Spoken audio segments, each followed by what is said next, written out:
Gusto mo ba na palagi siyang sabik, na makita at makausap ka araw-araw, malayo o malapit man kayong dalawa sa isa't isa? Yung sobrang mababaliw siya at sobrang mananabik siya sa'yo at mananabik siya palagi na makita at makausap ka kahit sa cellphone man lang kung LDR kayong dalawa. Kaya kung gusto mo na mananabik sa'yo bawat minuto ang mahal mo, ay gawin itong napakasimple at napaka-epektibong ritual na ibabahagi ko sa inyo ngayon. Basta dapat 100% ang paniniwala mo sa mga ganitong pamamaraan. Pwede mo ito gawin sa kahit na anong araw o oras na gusto mo.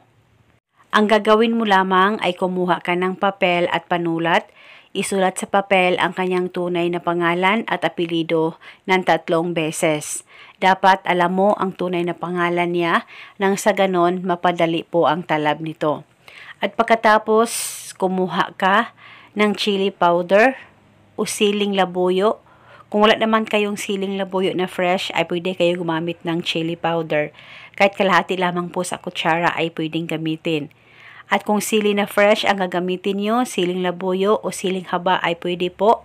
Green o pula na sili ay pwede. At hiwain ito ng 3 hiwa at ilagay sa papel na sinulatan mo ng kanyang pangalan at balutin mo ito. At pagkatapos mo nang mabalot, ilagay sa Ziploc o kahit na anong plastic na mayroon ka na pwedeng paglagyan ay pwedeng gamitin. At pagkatapos ay maglagay ka ng kaunting asin. At itago itong ritual sa safe na walang makakakita at makakaalam. Pwede mo rin ito dalhin kahit saan ka man magpunta.